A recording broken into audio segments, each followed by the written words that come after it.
عليكم السلام أحبتي، أهلا وسهلا بكم في برنامجكم لحظات قرآنية. وهذه الحلقة رقم 1036، ونحن في كتاب المبادئ الحقيقية للشريعة الإسلامية ومع المبدأ الرابع، ولا زلنا في مقدمات قبل أن ندخل في موضوع العدل والقسط. وفي الحلقة السابقة تحدثنا عن القوة التي تأتي بالوعي. احنا خلينا نسمي الوعي ده، نسميه يعني تسمية معاصرة، ونقول عليه ثقافة الديمقراطية. احنا لما نتكلم عن الوعي ده، هل ممكن الوعي ده يحدث في سنتين، في 3 سنين؟ لا، لانك انت مش هتمسك واحد وتقعد توعيه. حتى لو قعدت توعيه هتاخد 3 4 سنوات، 5 سنوات، 6 سنوات. احنا بنتحدث عن وعي شعب باكمله. اذا بقى الموضوع طويل جدا، الموضوع هياخد اجيال، وبيبدأ بقى إما يبدأ به حاكم يكون حاكم كويس ومخه نظيف زي ما حدث في إنجلترا، ويبدأ بالتعليم وإصلاحه إلى آخره، بما يعني يوسع مخ الناس ويخليهم بقى يعني قليلي الاعتماد أو قليلي الثقة في رجال الدين أو الكهنوت، شوية في شوية كده، لغاية لما يجي جيل يعني يعرف الوعي تماما. وده يعني إذا الوعي كان بيأتي من خلال الحاكم، لكن ده طبعا ده صعب قوي يعني. لكن الوعي بقى بيحتاج إلى ناس فدائيين يقفوا ويقولوا كلمة الحق. وطبعا لأن المستبد أول شيء يهتم بيه، بغض النظر بقى عن اللي بيقولوا في الدساتير بتاعته بقى حرية الكلمة وحرية كذا وحرية كذا، لا، هو ضد حرية الكلمة وضد حرية الرأي وضد حرية كذا. فبالتالي الذي يقف لينشر الوعي بين الناس لابد أن يواجه بالاضطهاد، وده اللي حدث لنا. فالوعي يبدأ به قلة من الفدائيين الذين يهبون حياتهم للإصلاح السلمي بنشر يعني مقالات وأبحاث وأفلام وإلى آخره، تنشر الوعي بين الناس. وده مش هيحدث برضو مرة واحدة. يعني أنا أقول ما كتبته، أنا كتبت مئات الكتب، آلاف المقالات، آلاف الفتاوى، آلاف التعليقات، نقول أكثر من 1600 من حلقات منشورة في برنامج فتح السلفية وخطب الجمعة، ويعني برنامج لحظات قرآنية. ومع هذا يعني نحن تحت التعتيم، ولا يصل صوتنا إلى ما ينبغي أن يصل إليه، لأن بقى يعني الزبد الذي يذهب جفاء هو الذي يعلو على السطح. فبالتالي الشغل بتاعنا ده هو دلوقتي، يعني احنا بنتكلم احنا دلوقتي يوم ايه، نشوف احنا يوم ايه.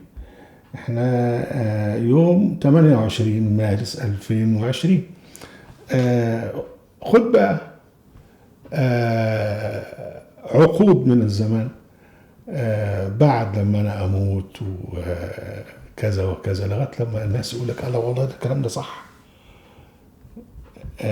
حتى في عصر الانترنت وعصر الثقافه، ثقافه القريه الكونيه، وان الناس بتتصل ببعضها الى اخره، برضو الناس الذين يتصلون بعضهم معظمهم مش عنده واحد، يعني هم بيدوروا على اهيف واحد ويجروا وراه ويعملوا شير عنده الى اخره.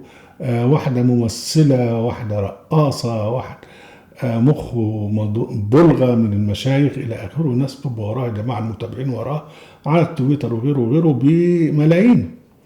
لكن احنا اللي يقرا لنا 200 300 كذا وكذا وكذا، لان الغالب على يعني متلقي المعرفه، الغالب عليهم السطحيه والجهل، والبحث ليس عن المعرفة والاستفادة، وإنما عن المتعة وعن النصف الأسفل. فبالتالي حتى مع جهودنا هذه فالأمر يستلزم عقودا. لكن هو ده مهم جدا. ليه؟ لأن احنا مثلا بنتقدم ببطء شديد، لكن بتتقدم برسوخ.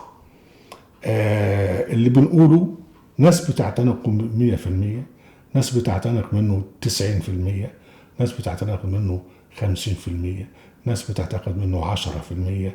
حتى اللي بيهاجمنا حين يقرأ لنا وحين يسمع لنا لا يكون هو نفسه الشخصي، بيتغير من جوه غصب عنه، بيتغير وممكن يقعد يشتم فينا وكذا وكذا، لكنه في بينه وبين نفسه شايف ان الكلام اللي بيقول عنه البخاري وغيره وغيره ده كلام هجص وخبل عقلي، فهو ذاته بيتغير غصب عنه. فبالتالي احنا بنتقدم ونتقدم ببطء. وده يدل على ان نشر الوعي يحتاج الى عقود. العقد يعني معنى 10 سنين. فهو ده اللي بينجح. عندك انجلترا يعني بعد ثورة كرومويل وقتل الملك وبتاع مشيت في طريق الهدوء في تدعيم ثقافة الديمقراطية، لما بقى دلوقتي هي رائدة الديمقراطية في العالم. على العكس من ذلك، يعني الثورة الفرنسية لما قامت